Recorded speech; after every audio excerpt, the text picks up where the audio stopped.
Et Vicky Bogart nous a rejoint pour l'écho du mardi. Bonsoir Vicky. Bonsoir Infantile. Alors on s'intéresse ce soir à la bauxite, un minerai utilisé dans la fabrication de l'aluminium. Il a un rôle crucial pour l'économie guinéenne. Exactement. Alors vous l'avez dit, la bauxite, ça sert à fabriquer de l'aluminium que l'on retrouve ensuite dans les voitures, dans les avions, dans les volets.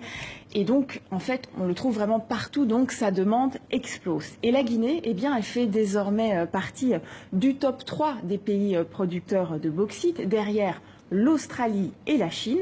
En 2017, elle a produit pas moins de 42 millions de tonnes de bauxite, c'est presque 3 fois plus qu'en 2015. Et c'est dans la région de Bokeh, dans l'ouest du pays, que les principales mines sont situées. Alors, les revenus de ce minerai sont vraiment indispensables pour l'État guinéen. Ils représentent 20% du budget de l'État. Et les mines, elles créent effectivement des milliers d'emplois. Mais malgré, en fait, l'exploitation de ce sous-sol extrêmement riche, la Guinée, ça reste l'un des pays les plus pauvres du monde. Et plus de la moitié de la population vit sous le seuil de pauvreté, c'est-à-dire avec moins d'1 € par jour selon l'ONU. Cette exploitation de la bauxite a des conséquences directes sur les populations locales. Oui, elle a vraiment profondément bouleversé l'activité des villageois qui vivent à proximité de ces mines. Tout d'abord, les femmes, elles sont directement impactées car elles sont souvent chargées du ravitaillement en eau.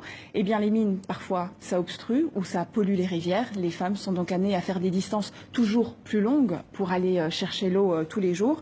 Plus critique encore, des villageois ont été privés de leurs terres qu'ils exploitaient parfois depuis des décennies.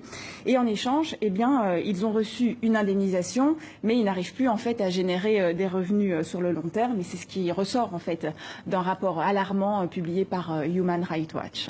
Et l'État guinéen a-t-il encadré ces pratiques d'expropriation ? Alors, il y a effectivement une législation, mais elle ne protège pas convenablement les droits fonciers des petits agriculteurs. Car souvent, eh bien, les communautés, elles exploitent des terres depuis très longtemps, depuis des générations, sans pour autant avoir les certificats de propriété. Pour les sociétés minières, elles estiment donc en fait que ces terres appartiennent à l'État. De nombreuses terres n'ont donc pas fait l'objet de compensation pour les agriculteurs. Certains, plus chanceux, ont reçu des sommes très généreuses, mais elles sont parfois détournées par les chefs locaux.